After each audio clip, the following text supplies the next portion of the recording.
भारत माता की, भारत माता की। मंच पर विराजमान भारतीय जनता पार्टी के प्रदेश के महासचिव श्री विजय बहादुर पाठक जी, केंद्र में मंत्री परिषद के मेरी साथी साध्वी निरंजन ज्योति जी, क्षेत्रीय अध्यक्ष श्रीमान मानवेंद्र सिंह जी, फतेहपुर जिला के अध्यक्ष श्री दिनेश वाजपेयी जी, श्रीमान मुखलाल पाल जी, श्रीमती निवेदिता सिंह जी, श्री पुरुषोत्तम खंडेलवाल जी, श्री प्रमोद द्विवेदी जी, श्री राम लखन रावत जी, श्रीमान अन्नू श्रीवास्तव जी, श्रीमान नगेंद्र गुप्ता जी, और इस चुनाव में जो प्रत्याशी चुनाव लड़ रहे हैं, जहानाबाद से अपना दल के हमारे साथी श्रीमान जय कुमार जैकी जी, जय इधर आइए। हुसैनगंज से भाजपा के उम्मीदवार श्री रणवेंद्र प्रताप सिंह, खागा से उम्मीदवार श्रीमती कृष्णा पासवान जी, आयसा से उम्मीदवार श्रीमान विकास गुप्ता जी, तीनदवारी से उम्मीदवार श्रीमान ब्रजेश प्रजापति जी, बिंदकी से उम्मीदवार श्रीमान करण सिंह पटेल जी, बबेरू से उम्मीदवार श्रीमान चंद्रपाल कुशवाहा जी, फतेहपुर सदर से उम्मीदवार श्रीमान विक्रम सिंह जी, और विशाल संख्या में पधारे हुए मेरे प्यारे भाइयों और बहनों, मेरे साथ पूरी ताकत से बोलिए भारत माता की। दोनों मुट्ठी बंद करके बोलिए भारत माता की, भारत माता की।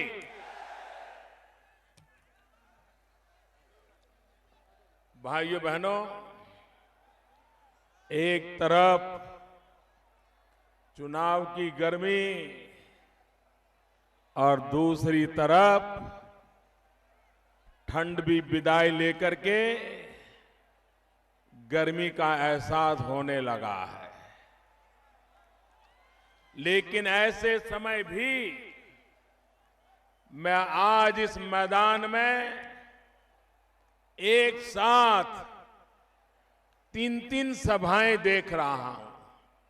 एक तो ये मैदान, उधर पीछे कहीं टीला है उस पर लोग चढ़ गए हैं, और इधर मैं देख रहा हूं जो मुझे देख भी नहीं पा रहे हैं वो भी बड़ी तादाद में मुझे नजर आ रहे हैं। भाइयों बहनों, ये एक जिले की रैली नहीं, एक राज्य की रैली करें तो भी लोग कहेंगे इतनी बड़ी रैली कैसे हुई। जहां जहां मेरी नजर पहुंचती है लोग ही लोग नजर आ रहे हैं। मैं यहां पर भारतीय जनता पार्टी और अपना दल के हर छोटे सिपाही को इतने बड़े सफल आयोजन के लिए हृदय से बहुत बहुत बधाई देता हूं। अद्भुत काम किया है, अद्भुत काम किया है। और जो लोग ये कर सकते हैं वे लोग मतदाताओं के घर घर जाकर के भारतीय जनता पार्टी अपना दल को भव्य विजय दिलाएंगे, ये मेरा पूरा विश्वास है। भाइयों बहनों, आज छत्रपति शिवाजी महाराज की जन्म जयंती का पर्व है। छत्रपति शिवाजी महाराज हमारे देश में सदियों से प्रेरणा के स्रोत रहे हैं। और ये भी सही है कि और कोई शिवाजी पैदा भी होना संभव नहीं लगता है। भाइयों बहनों, शिवाजी पैदा हो या ना हो, लेकिन कम से कम 125 करोड़ देशवासी सेवाजी तो बन सकते हैं। अरे शिवाजी न बन पाए तो न बन पाए, सेवाजी जरूर बने।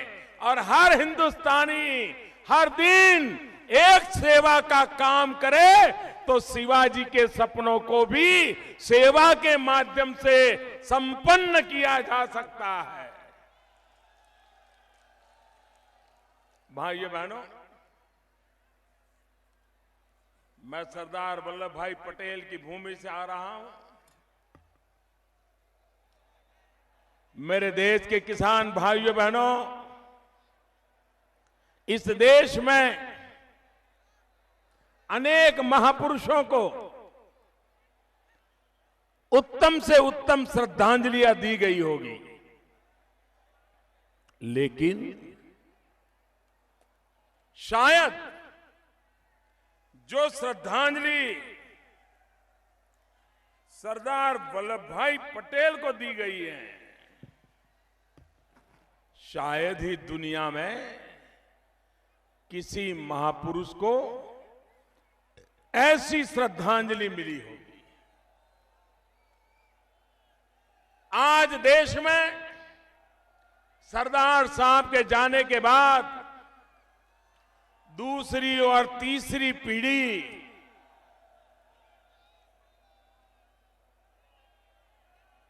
जीवन की मुख्य धारा में है।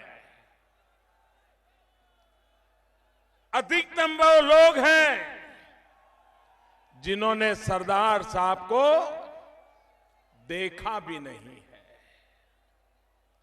लेकिन भाइयों बहनों, हर हिंदुस्तानी एक बात जरूर कहता है कि काश आज सरदार पटेल जिंदा होते तो। कितनी बड़ी श्रद्धांजलि है। देश के लोग दूसरी बात भी कहते हैं। देश कहता है अच्छा होता अगर देश के पहले प्रधानमंत्री सरदार वल्लभ भाई पटेल होते तो देश की दिशा अलग होती।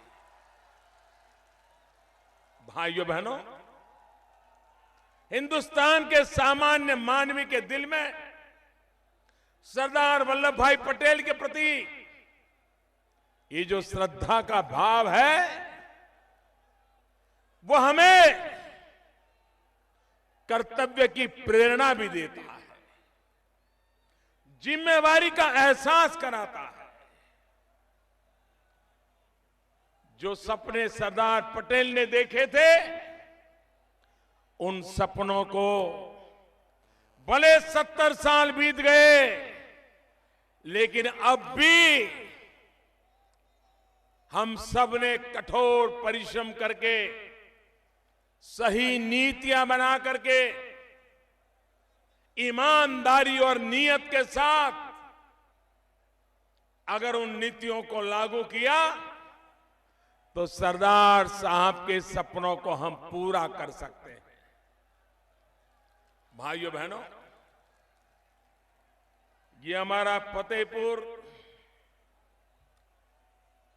एक सांस्कृतिक विरासत है, एक ऐतिहासिक धाम है। यहां के कई स्थान बिटौरा, असनी घाट, पुराणों में भी उसका उल्लेख है।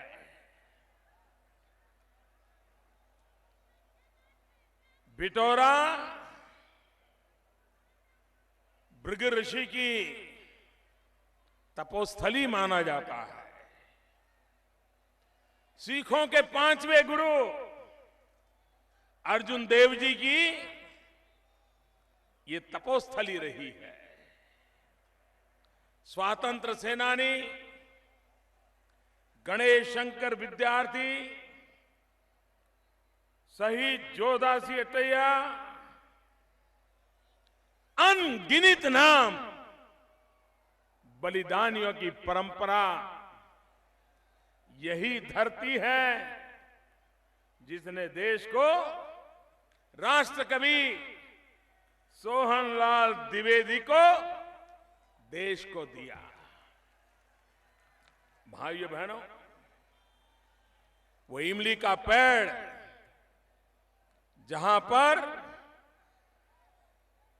हमारे 52 स्वतंत्र सेनानियों को फांसी पे लटका दिया गया था।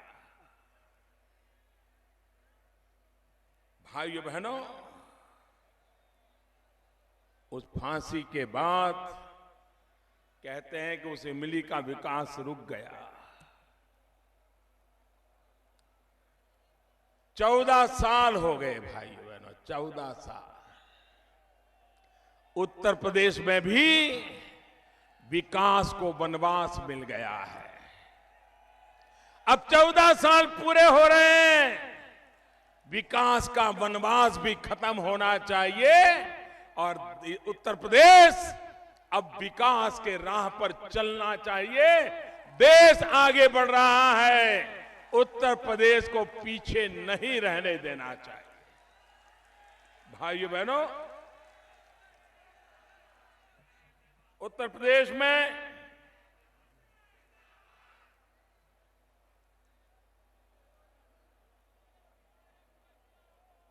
चुनाव के 2 चरण पूर्ण हो चुके हैं, तीसरा चरण चल रहा है और मैं देख रहा हूं कि मतदाता बहुत ही भारी उत्साह के साथ, नए सपनों के साथ, नई आशा के साथ, भरपूर उमंग के साथ मतदान कर रहे हैं। पहले 2 चरण के संकेत जो मिले हैं, ये साफ बता रहे हैं कि भारतीय जनता पार्टी भारी बहुमत से उत्तर प्रदेश में विकास की गंगा बहाएगी।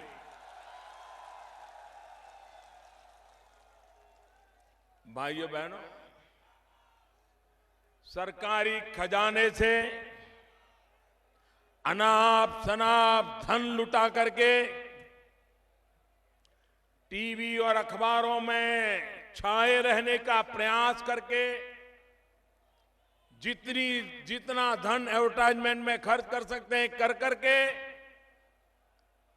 उत्तर प्रदेश की सपा सरकार ने सोचा था कि प्रचार करके लोगों की आंखों में ऐसी धूल झोंकेंगे कि लोग दूसरा कुछ देख ही नहीं पाएंगे। लेकिन भाइयों बहनों, ये जनता है, सब कुछ जानती है।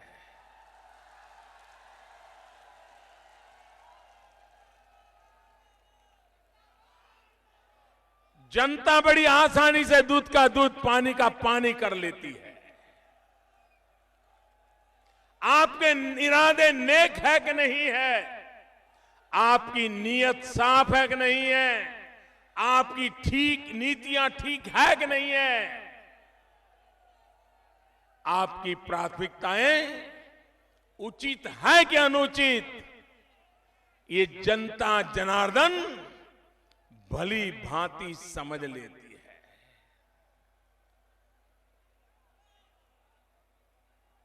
और आपने देखा कुछ लोगों को लगा कि मौका आया है,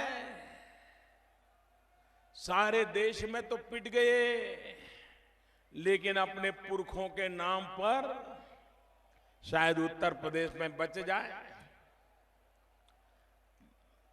बड़ी आशाएं थी, बड़े सपने थे, जिन्होंने कभी तेज धूप नहीं देखी थी, जिन्होंने कभी रात को गांव कैसा होता है पता नहीं था,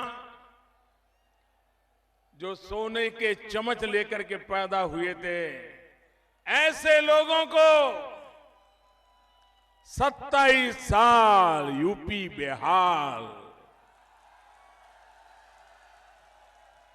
गांव गांव गए, उनको लग रहा था मौका है, सपा खत्म हो रही है, शायद जगह बन जाए, लेकिन पूरा भ्रमण करने के बाद पाया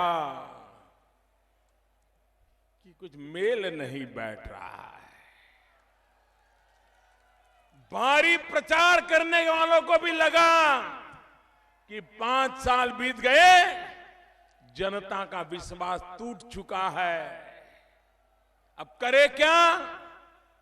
उन्होंने सोचा तू भी डूब रहा है, तू भी डूब रहा है, अरे चलो यार जरा हाथ पकड़ ले, साथ बच जाए।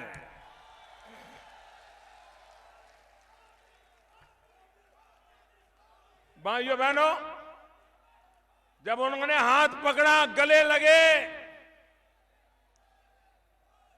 लेकिन पहले ही दिन पता चला कि रास्ता बड़ा कठिन है।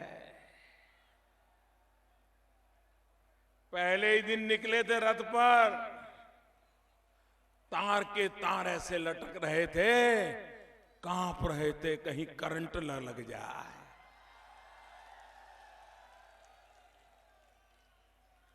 अखिलेश जी नहीं कांप रहे थे, उनके दूसरे नए नए साथी बहुत कांप रहे थे, डर रहे थे कि तारों के बीच से रथ निकल रहा है, झुक जाते थे, लेकिन लगता था यार कहीं छू जाएगा तो गए। अखिलेश जी परेशान नहीं थे, क्योंकि उनको पता था तार है, बिजली कहां है।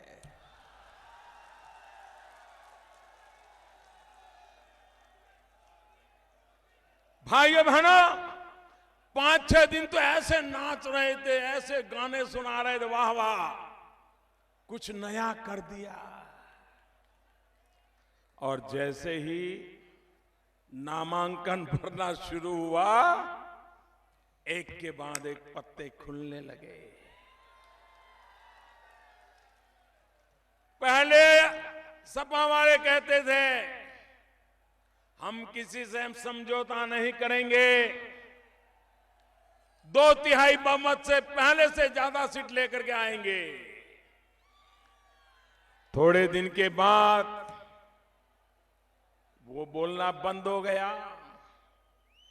बाद में वो कहने लगे अब हम 2 लोग मिल गए हैं तो हम भारी बहुमत से जीत करके आएंगे। लेकिन आज श्रीमान अखिलेश जी ने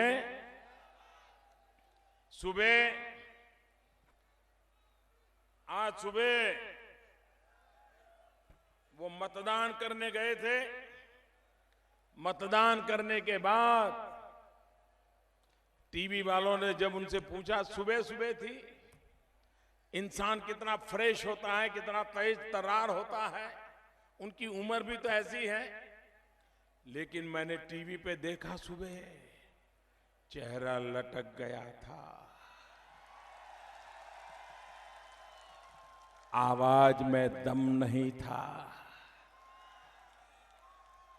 डरे हुए, शब्द खोज रहे थे। आप देखना टीवी पे वो चल रहा था उनका, जैसे बाजी हार चुके हैं। बड़ी मुश्किल से बोले, बड़ी मुश्किल से। चुनाव के शुरू में अकेले जीतेंगे कहते थे, फिर कहते थे समझौता किया है इसलिए जीतेंगे। आज सुबह कह रहे थे हमारी पार्टी सबसे बड़ी पार्टी तो बनेगी। क्या हो गया भाई? अभी तो तीसरा चरण हुआ नहीं है पूरा और आपके हौसले पस्त हो गए। कारण ये जनता जनार्दन है, कारण ये जनता जनार्दन है। अब देश झूठ को स्वीकार नहीं करता है, देश गलतियों को तो माफ करता है, लेकिन प्रजा के साथ धोखा यह देश कभी माफ नहीं करता है। आपने जनता के साथ धोखा किया है। राम मनोहर लोहिया जिन सपनों को लेकर के चले थे, उन सपनों के पीछ में छुरा भोंका है।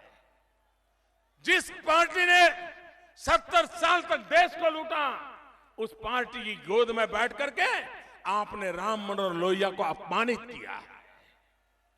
भाइयों बहनों, जनता ये बातें कभी माफ नहीं करती है। अभी कुछ दिन मैंने कहा, थोड़े दिन पहले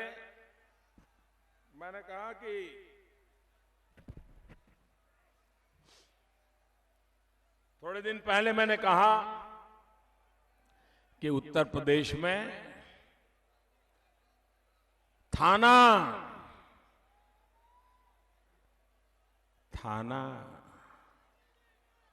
ये सपा का कार्यालय बन गया है। बनाए कि नहीं बनाए? बनाए कि नहीं बनाए?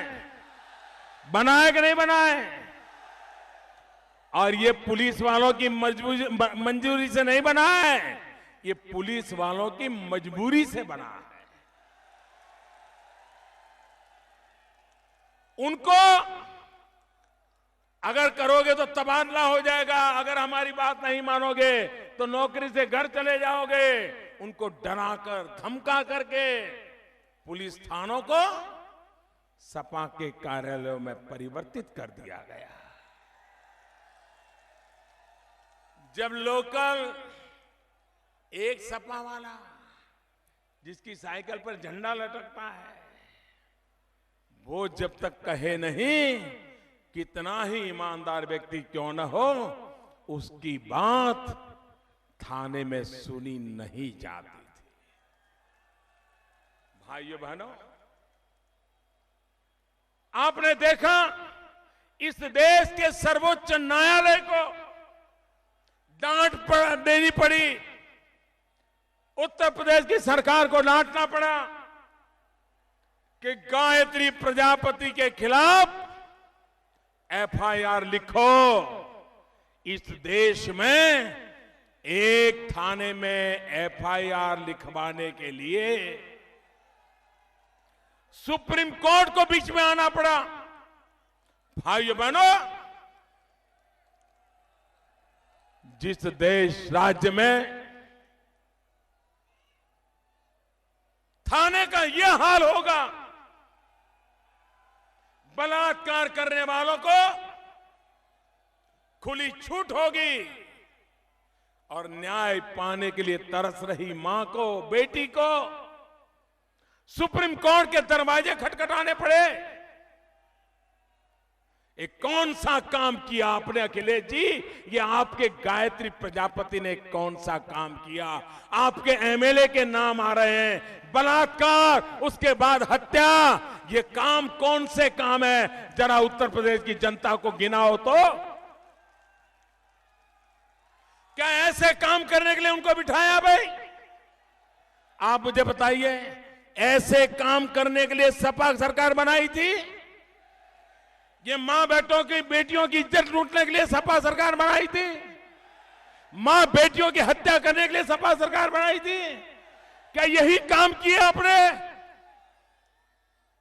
ये काम है कि कारनामा? और हैरानी तो देखो, इन्होंने अपना चुनाव अभियान कहां से शुरू किया? अखिलेश जी, आपने अपना चुनाव अभियान गायत्री प्रजापति की चुनाव प्रचार से शुरू किया। जरा उत्तर प्रदेश की जनता जानना चाहती है कि सपा और कांग्रेस का गठबंधन भी गायत्री प्रजापति जितना पवित्र है क्या? जरा उत्तर प्रदेश की जनता को जवाब दो। भाइयों बहनों,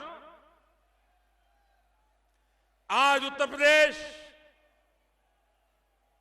बलात्कार का प्रयास, हत्या का प्रयास, लूट, दंगे, हर बात में नए विक्रम प्रस्थापित कर रहा है। भाइयों बहनों, उत्तर प्रदेश में कानून व्यवस्था ये प्राथमिकता होनी चाहिए कि नहीं होनी चाहिए? आप मुझे बताइए, उत्तर प्रदेश में कानून व्यवस्था ठीक होनी चाहिए कि नहीं होनी चाहिए? अगर कानून व्यवस्था नहीं है तो ईमानदार इंसान जी पाएगा? अगर कानून व्यवस्था नहीं है तो सामान्य मानवी की जिंदगी सुरक्षित रहेगी? भाइयों बहनों, अगर कानून व्यवस्था ठीक नहीं है तो कोई पूंजी निवेश नहीं आएगा। अगर कानून व्यवस्था ठीक नहीं है तो कल कारखाने नहीं लगेंगे। अगर कानून व्यवस्था ठीक नहीं है तो उद्योग नहीं लगेंगे, रोजगार नहीं मिलेंगे। और अगर रोजगार नहीं मिलेंगे तो मेरे उत्तर प्रदेश के नौजवान को पलायन होने से कौन बचाएगा? भाइयों बहनों, हर बात की जड़ों में कानून व्यवस्था होती है। और इसलिए भाइयों बहनों, मैं आपसे अनुरोध करने आया हूं कि ऐसी सरकार जिसके लिए कानून व्यवस्था ये प्राथमिकता है ही नहीं। यहां जो कैमरा के सामने नारेबाजी कर रहे हैं, अब आपकी सारों की फोटो हो गई, कृपा करके आप शांत रहिए प्लीज। आप शांत रहिए भैया। बोलना शुरू करो, बोलना शुरू करो। भाइयों बहनों, नौजवानों का उत्साह इतना जोरदार होता है।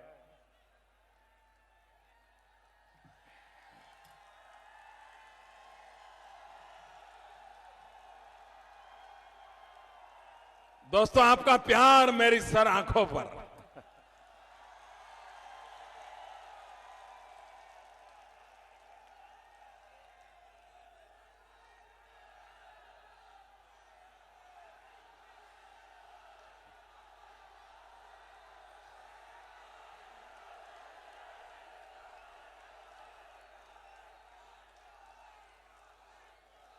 भाइयों बहनों, दलित, पीड़ित, शोषित, वंचित, ये सबसे ज्यादा जुल्म के शिकार हो रहे हैं। दिनों रात इनके पर जुल्म की संख्या बढ़ती चली जा रही है। इनका कौन? भाइयों बहनों, गरीब का कोई भले हो या ना हो, सरकार गरीब की होती है, गरीब के लिए होती है, पीड़ित के लिए होती है, दलित के लिए होती है, शोषित के लिए होती है, वंचित के लिए होती है भाई। और इसलिए भाइयों बहनों, उत्तर प्रदेश को ऐसी सरकार चाहिए जो उत्तर प्रदेश में सामान्य मानवी की जिंदगी की सुरक्षा की गारंटी दे। अगर कहीं कुछ होता है तो उसको विश्वास होना चाहिए कि किसी ने मुझ पर जुल्म किया है, लेकिन उसकी जिंदगी तो जेल के सलाखों में जाएगी। यहां का कानून कानून का काम करेगा। भाइयों बहनों, आप मुझे बताइए, आपका मकान, आपकी जमीन कोई भी आकर के गैर कानूनी कब्जा कर लेता है कि नहीं कर लेता है? पूरी ताकत से बताइए। आज उत्तर प्रदेश के गांवों में भी गुंडा राज, जो गरीब की जमीन को हड़प कर लेना, गरीब के मकान को हड़प कर लेना, ये खुलेआम चल रहा है कि नहीं चल रहा है? चल रहा है कि नहीं चल रहा है? ये जिनकी जमीनें छीन ली गई हैं, उनको वापस मिलनी चाहिए कि नहीं मिलनी चाहिए? जिनके घरों पर गैर कानूनी कब्जा कर दिया है, वो वापस मिलना चाहिए कि नहीं मिलना चाहिए? भाइयों बहनों, हम एक ऐसी सरकार देना चाहते हैं जो आपके हकों को छीन लिया गया है, उसे हम लौटाना चाहते हैं। और इसलिए भाइयों बहनों, मैं उत्तर प्रदेश को कह रहा हूं, उत्तर प्रदेश में भारतीय जनता पार्टी की सरकार को भारी बहुमत से विजयी बनाइए। भाइयों बहनों, हमारी सरकार गरीब के लिए है, किसान के लिए है। मैं उत्तर प्रदेश भारतीय जनता पार्टी को बधाई देना चाहता हूं। उन्होंने अपने संकल्प पत्र में एक महत्वपूर्ण घोषणा की है। उन्होंने कहा है कि गन्ना किसानों का पुराना जो बकाया है, वो 10-20 दिन में चुकता कर दिया जाएगा। दूसरा, उन्होंने कहा है अब गन्ना किसानों का भुगतान 14 दिन में हो जाएगा। ये भारतीय जनता पार्टी ने अपने संकल्प पत्र में कहा। ये मुश्किल काम नहीं है, हो सकता है, करने का नेक इरादा चाहिए। भाइयों बहनों, हो सकता है। मैं उत्तर प्रदेश भारतीय जनता पार्टी को बधाई देता हूं। उन्होंने एक बहुत बड़ा महत्वपूर्ण संकल्प किया है। उन्होंने कहा है कि उत्तर प्रदेश में भारतीय जनता पार्टी की सरकार बनेगी। पहली मीटिंग में जो छोटे किसान हैं, उनकी फसल का जो कर्ज है, वो कर्ज माफ कर दिया जाएगा। भाइयों बहनों, मैं उत्तर प्रदेश का सांसद हूं। उत्तर प्रदेश ने भारी बहुमत देकर के केंद्र में स्थिर सरकार बनाई है। उत्तर प्रदेश ने भारी बहुमत देकर के मुझे प्रधानमंत्री के रूप में सेवा करने का अवसर दिया है। मैं उत्तर प्रदेश का सांसद हूं और सांसद के नाते आज मैं आप सबको वादा करता हूं, भाजपा की सरकार बनेगी। 11 मार्च को नतीजे आएंगे, 2-4 दिन में शपथ हो जाएगा, नई सरकार बन जाएगी और उसकी पहली मीटिंग होगी। मैं आपको वादा करता हूं, उस पहली मीटिंग में ही किसानों के कर्ज नाबूदी का निर्णय करवा दूंगा।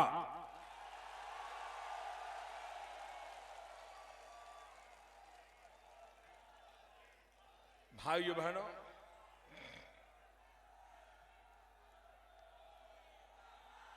आपको याद होगा 2014 में जब लोकसभा का चुनाव चल रहा था, तो उस लोकसभा के चुनाव में कांग्रेस पार्टी क्या वादा लेकर के आई थी? कांग्रेस पार्टी का एक बड़ा अधिवेशन हुआ था, सारे देश का ध्यान उस अधिवेशन पर था और उनको लगता था कि आज कांग्रेस बहुत बड़ा फैसला करेगी। और जब मीटिंग पूरी हुई, प्रेस कॉन्फ्रेंस हुई, तो प्रेस कॉन्फ्रेंस में क्या कहा? हमने तय किया है कि 2014 के चुनाव में यूपीए की सरकार बनेगी, कांग्रेस की सरकार बनेगी, तो गैस के सिलेंडर जो 9 देने का निर्णय किया है उसको हम बदल करके 12 सिलेंडर देने का फैसला करेंगे।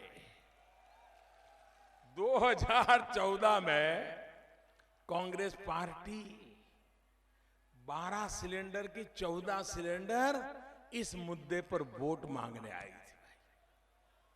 इनकी सोचने की क्षमता देखो, उनके काम करने के इरादे देखो, देश की आवश्यकताओं के संबंध में इनकी समझ देखिए भाई। हंसी आती है मुझे, उन पर हंसी आती है।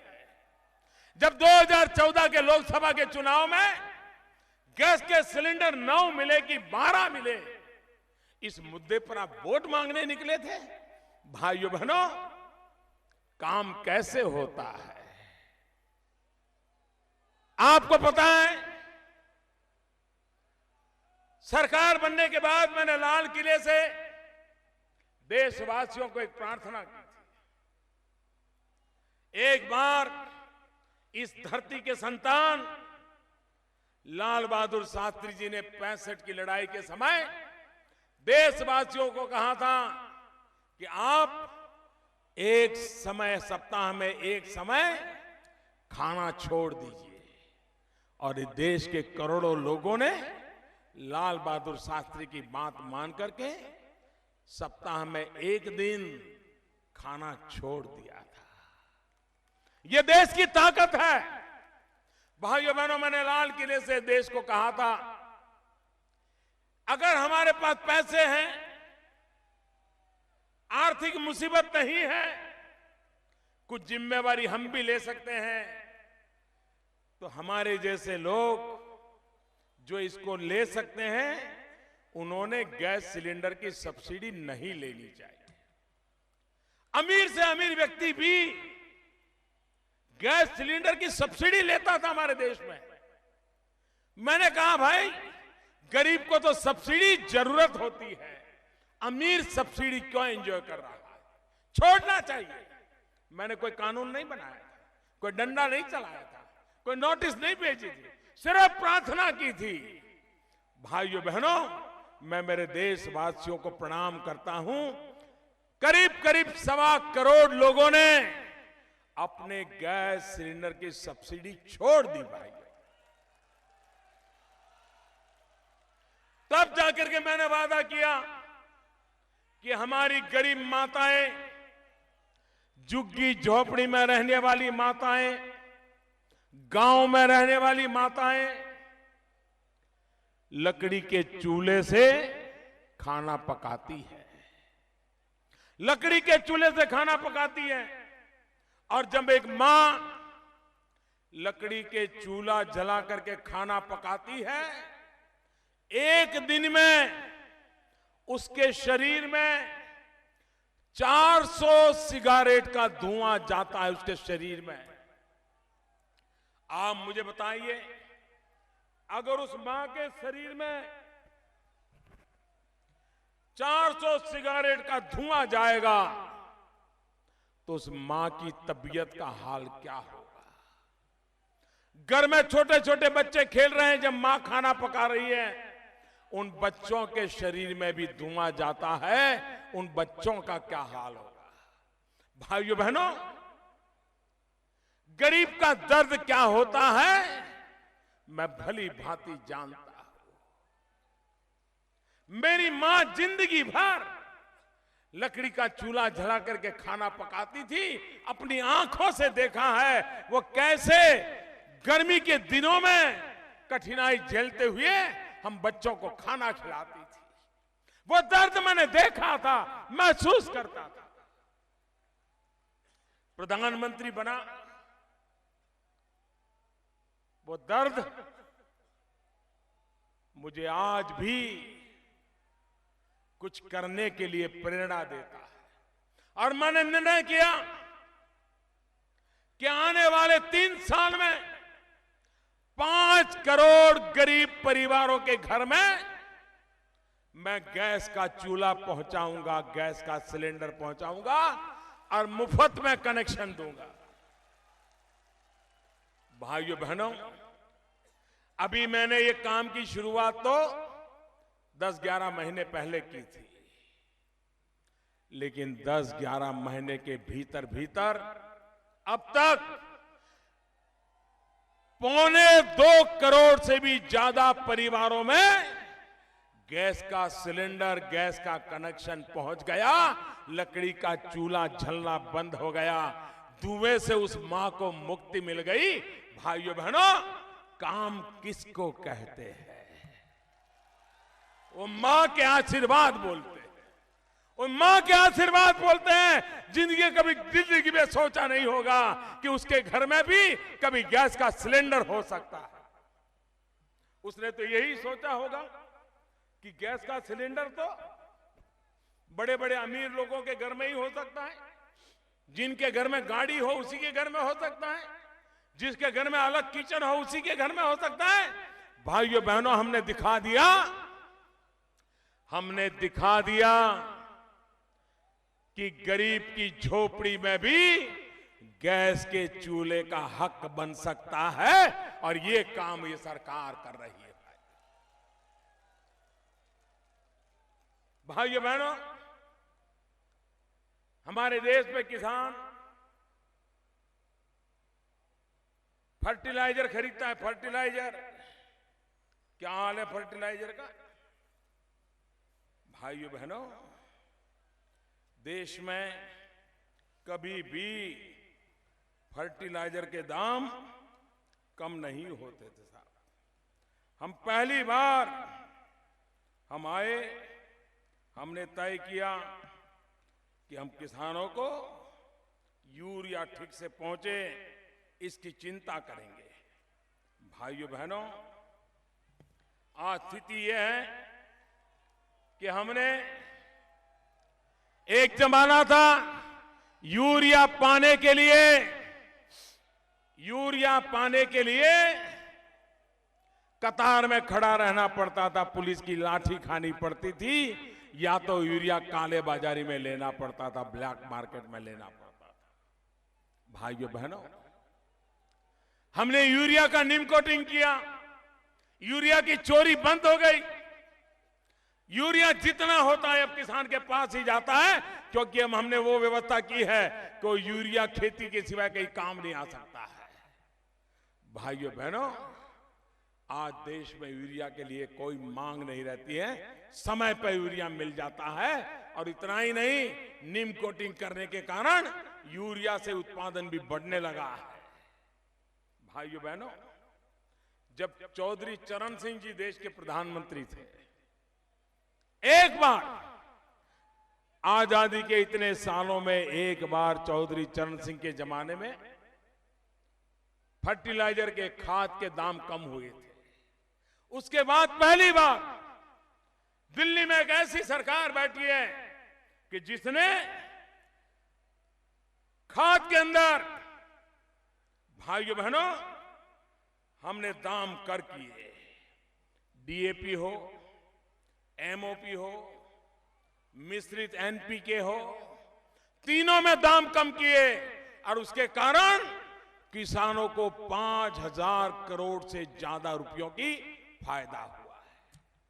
भाइयों बहनों, काम कैसे होता है आपको जान करके खुशी होगी।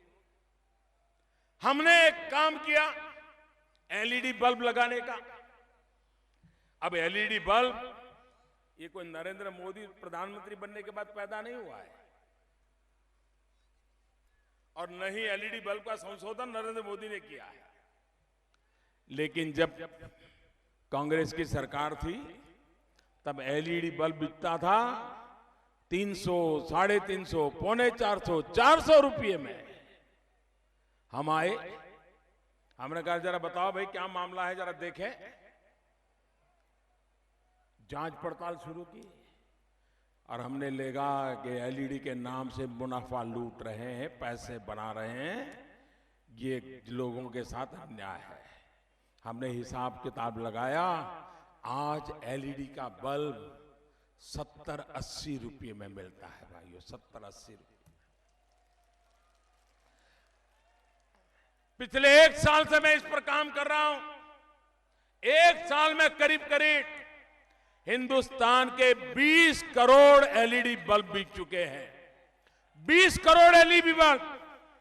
एलईडी बल्ब बेचने का परिणाम यह हुआ है, एक तो बल्ब का आयुष ज्यादा होता है और दूसरा इन एलईडी बल्ब के कारण देश में जो बिजली का उपयोग करने वाले छोटे छोटे परिवार हैं, उनकी जेब में करीब करीब 11,000 करोड़ रुपए की बचत हुई है। ये 11,000 करोड़ आपकी जेब से जाता था, उसको बचा करके आपके पास रखा है। और एलईडी बल्ब के कारण जिस घर में 250 रुपया खर्चा कम हुआ, 300 रुपया खर्चा कम हुआ, 400 रुपया कम हुआ, वो अब अपने बच्चों के लिए दूध ले पा रहा है, बच्चों को दूध पिला रहा है। ये काम ये सरकार करती है। भाइयों बहनों, उत्तर प्रदेश का नौजवान, उसको अपने जनपद में रोजगार मिलना चाहिए कि नहीं मिलना चाहिए भाई? मिलना चाहिए कि नहीं मिलना चाहिए? आप कितने ही होनहार हो, कितने ही काबिल हो, आज उत्तर प्रदेश में नौकरी मिलने की गारंटी है क्या? सिफारिश के बिना नौकरी मिल सकती है क्या? जान पहचान के बिना नौकरी मिल सकती है क्या? नगद नारायण के बिना नौकरी मिल सकती है क्या? पैसे देने पड़ते कि नहीं देने पड़ते? ये पाप बंद होना चाहिए कि नहीं होना चाहिए भाइयों? होना चाहिए कि नहीं होना चाहिए? देश के युवाओं को अगर नौकरी नहीं मिलेगी तो 3 महीना 6 महीना इंतजार करेगा, लेकिन खुद का हक होने के बजाय किसी और को भ्रष्टाचार के कारण नौकरी मिल जाती है तो वो उसको सहन नहीं होता है। और इसलिए भाइयों बहनों, सबका साथ सबका विकास, हर किसी को न्याय होना चाहिए। हमने उज्ज्वला योजना के अंतर्गत गैस के चूल्हे दिए। हमने ये नहीं पूछा कि भाई मोदी बनारस का एमपी है तो बनारस वालों को ही मिलेगा। जी नहीं, उत्तर प्रदेश के हर कोने में समान रूप से मिलेगा। हमने ये नहीं कहा कि फिर अब हिंदू को मिलेगा, मुसलमान को नहीं मिलेगा, हर किसी को मिलेगा। जिसका भी नंबर आता है लाइन में, सबको मिलेगा। हमने ये नहीं कहा कि ये जाति को मिलेगा, वो जाति को मिलेगा, नहीं। गांव की जो सूची है, सूची के अनुसार हर किसी को बारी बारी से मिलता जाएगा और आने वाले दिनों में हर किसी का हक पूरा कर दिया जाएगा। भाइयों बहनों, मेरा पराया नहीं चलता है। सरकार को ये करने का हक नहीं है। और इसलिए भाइयों बहनों, उत्तर प्रदेश में भेदभाव ये सबसे बड़ा संकट है। अन्याय की जड़ों में भेदभाव है। आप मुझे बताइए, भेदभाव है कि नहीं है? भेदभाव है कि नहीं है? मैं तो हैरान हूं साहब। दलित को पूछो तो वो कहता है मुझे हक का नहीं दे रहे हैं, ओबीसी वाले ले जाते हैं। ओबीसी वालों को पूछो तो बोले मेरे हक का नहीं देते, वो सिर्फ यादव को दे देते हैं। यादव को पूछो कि बोलो साहब उनके परिवार से जो जुड़े हैं सिर्फ उन्हीं को मिलता है, बाकी सब मुसलमानों को चला जाता है, यादव को भी नहीं मिलता है। हर कोई शिकायत कर रहा है।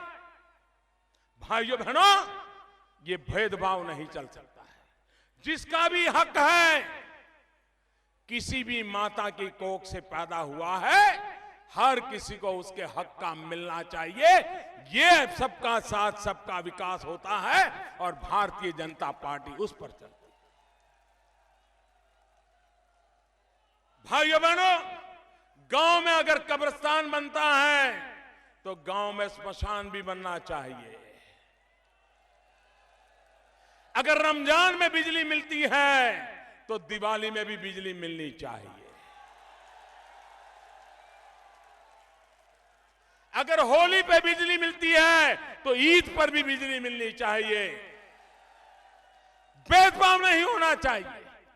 सरकार का काम है भेदभाव मुक्त शासन चलाने का। किसी के साथ अन्याय नहीं होना चाहिए। धर्म के आधार पर तो बिल्कुल नहीं होना चाहिए। जाति के आधार पर बिल्कुल नहीं होना चाहिए। ऊंच नीच के आधार पर बिल्कुल नहीं होना चाहिए। सबका साथ, सबका विकास, यही मंत्र को आगे बढ़ा करके आपसे मैं आज आशीर्वाद लेने आया।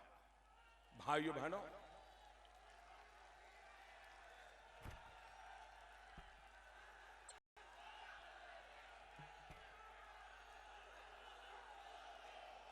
भाइयों बहनों, मैं देशवासियों के सामने कुछ छिपाना पसंद नहीं करता हूं। मैं अपनी मुसीबतें भी बता देता हूं देशवासियों को। निर्णय आपको करना है। मेरी मुसीबत भी, क्योंकि आप ही मेरे मालिक हो, आप ही मेरे हाईकमांड हो। और मैं अपने मालिक को नहीं बताऊंगा तो किसको बताऊंगा? अपने हाईकमांड को नहीं बताऊंगा तो किसको बताऊंगा? और इसलिए भाइयों बहनों, आप मुझे बताइए, मैं दवाइयों की कीमत कम करूंगा तो दवाई बेचने वाले मुझसे नाराज होंगे कि नहीं होंगे? जरा पूरी ताकत से बताइए। मैं दवाइयों की कीमतें कर दी है मैंने। जो दवाई 3,000 रुपए में कैंसर की दवाई मिलती थी, वो मैंने 70-80 रुपए में ला करके रख दी। जो दवाई 70 रुपए में मिलती है, मैंने 8 रुपए में ला करके रख दी। ये दवाई में मुनाफा कमाने वाले मुझ पे गुस्सा करेंगे कि नहीं करेंगे? करेंगे कि नहीं करेंगे? मुझसे नाराज होंगे कि नहीं होंगे? मेरा बुरा करने के लिए कुछ न कुछ तरकीब करेंगे कि नहीं करेंगे? ऐसे समय मेरी रक्षा कौन करेगा? मेरी रक्षा कौन करेगा? मेरी रक्षा कौन करेगा? भाइयों बहनों, यूरिया की चोरी करते थे, चोरी बंद करवा दी, नीम कोटिंग कर दिया। उनका सारा मुनाफा खड्डे में गया, कारखानों पे संकट आ गया। वो गुस्सा हो गए, नाराज हो गए। और ये छोटे लोग नहीं है, बड़े बड़े लोग हैं, बड़े ताकतवर लोग हैं। वो चाहे वो करवा सकते हैं। वो चाहे तो अखबार भी खरीद सकते हैं, टीवी चैनल भी खरीद सकते हैं। वो चाहे तो मेरे खिलाफ कुछ भी कर सकते हैं। अभी सब मैंने किया है, किसके लिए किया है? ये किसके लिए किया है? इन लोगों को नाराज मैंने किसके लिए किया है? इन लोगों का गुस्सा मैंने किसके लिए मोल लिया है? मेरी रक्षा कौन करेगा? मेरी रक्षा कौन करेगा? मेरी रक्षा कौन करेगा? भाइयों बहनों, 8 नवंबर रात को 8 बजे 8 नवंबर रात को 8 बजे जब मैंने कहा, मेरे प्यारे देशवासियों, ऐसा करंट लगा, ऐसा करंट लगा, कुछ लोगों को तो अभी भी होश नहीं आया है। 1000 की नोट गई, 500 की नोट गई। भाइयों बहनों, 70 साल से जिन्होंने लूट लूट करके खाया था, अब उनका रुपया बाहर निकल रहा है, तो मुझ पे गुस्सा करेंगे कि नहीं करेंगे? पाई पाई बैंकों में जमा करने के लिए मजबूर हो गए, तो सर पटकेंगे कि नहीं पटकेंगे? मोदी से बदला लेंगे कि नहीं लेंगे? मोदी का नुकसान करने के लिए षड्यंत्र करेंगे कि नहीं करेंगे? भाइयों बहनों, ये काम मैंने किसके लिए किया? ये काम मैंने किसके लिए किया? भाइयों बहनों, इस देश के गरीब को हक दिलाने के लिए किया है। इस देश को भ्रष्टाचार निकालने के लिए किया है। इस देश के नौजवानों को उनका भविष्य बदलने के लिए पैसा काम आए, उसके लिए मैंने हिम्मत की है। मुझे आपके आशीर्वाद चाहिए भाई। भ्रष्टाचार के खिलाफ लड़ना है, काले धन के खिलाफ लड़ना है। 70 साल से जो लूटा है वो मुझे देश को लौटाना है भाइयों बहनों। जिन्होंने 17 साल लूटा है वो उनको लौटाना पड़ेगा। आप मुझे बताइए भाइयों बहनों, जिन्होंने लूट लूट के खाया है वो गरीबों को लौटाना चाहिए कि नहीं लौटाना चाहिए? गरीबों को लौटाना चाहिए कि नहीं लौटाना चाहिए? ये पैसा गरीब के हक का है कि नहीं है? और भाइयों बहनों, कभी कभी ऐसी हवा बना दी जाती है कि ये चोरी व्यापारी करते हैं। ये सही नहीं है, ये सही नहीं है। व्यापारी तो ज्यादा से ज्यादा क्या करता होगा? 15 रुपए का माल 16 रुपए में बेचता होगा, 20 वाला माल 22 में बेचता होगा। कभी उसको सरकार को देना होगा 100 रुपया, 80 रुपया देता होगा। मुसीबत की जड़ वहां नहीं है। मुसीबत की जड़ तो जो पद पर बैठे हैं, पदों पर बैठ करके लूटते हैं, ये मुसीबत की जड़ है। बाबू, बड़े बड़े बाबू, ये काम करना है इतना देना पड़ेगा, ये काम करना है इतना देना पड़ेगा, तेरे बेटे को नौकरी चाहिए इतना देना पड़ेगा। नेता लोग, हर कोई कहता है नेता चोरी करता है। ये बंद होना चाहिए नहीं होना चाहिए? और इसलिए भाइयों बहनों, मेरी लड़ाई बड़े बड़े लोगों से, छोटे छोटे व्यापारियों से मुझे कोई परेशानी नहीं है। अरे वो तो ईमानदारी से जीना चाहते हैं। अगर ईमानदार अफसर होगा तो ईमानदारी से काम करने को तैयार है। और इसलिए भाइयों बहनों, इस देश में ये लड़ाई मुश्किल है, लेकिन ये लड़ाई मैंने उठाई है। और लड़ाई इसलिए उठाई है कि मुझे विश्वास है 125 करोड़ देशवासियों का मुझे आशीर्वाद है। भाइयों बहनों, 8 नवंबर के बाद देश के कुछ लोगों को मेरा निर्णय गले नहीं उतरा है। अभी भी वो झूठ फैला रहे हैं, लेकिन देश की जनता भ्रमित नहीं हुई है। उसके गले बराबर उतर गया है कि मैंने कैसी साफ सफाई अभियान चलाया है, उसको बराबर समझ आ गया है। चंडीगढ़ में चुनाव हुआ, भारी बहुमत से 20 साल के बाद भाजपा जीत गई। महाराष्ट्र में पंचायतों का चुनाव हुआ, भारी बहुमत से जीत गए। कर्नाटक में स्थानीय स्वराज का चुनाव हुआ, भारी बहुमत से जीत गए। गुजरात में पंचायत नगर पालिका का चुनाव हुआ, भारी बहुमत से जीत गए। अभी उड़ीसा में चुनाव चल रहा है। उड़ीसा में चुनाव चल रहा है। उड़ीसा में हमारा कभी स्थिति 1% 2% से ज्यादा नहीं थी। आज हम उड़ीसा में सत्ता दल से बराबरी का मुकाबला कर रहे हैं। लोग हमें जिता रहे हैं भाई। और मैं उत्तर प्रदेश में भी देख रहा हूं, ईमानदारी की लड़ाई का चुनाव है। जो ईमानदारी के साथ चलना चाहते हैं, आइए भारतीय जनता पार्टी को वोट दीजिए। बेईमानों से निकालना चाहते हैं, आइए भारतीय जनता पार्टी को वोट दीजिए। भाइयों बहनों, भारतीय जनता पार्टी अपना दल के उम्मीदवारों को भारी बहुमत से विजयी बनाए। मतदान अवश्य करें, जाकर के बटन जरूर दबाएं। आपकी उंगली, उसकी इतनी ताकत है कि वो उत्तर प्रदेश का भाग्य बदल देगी, आपके जीवन को सुरक्षा देगी। इसी एक अपेक्षा के साथ मेरी साथ पूरी ताकत से बोलिए, भारत माता की, भारत माता की, भारत माता की। बहुत बहुत धन्यवाद।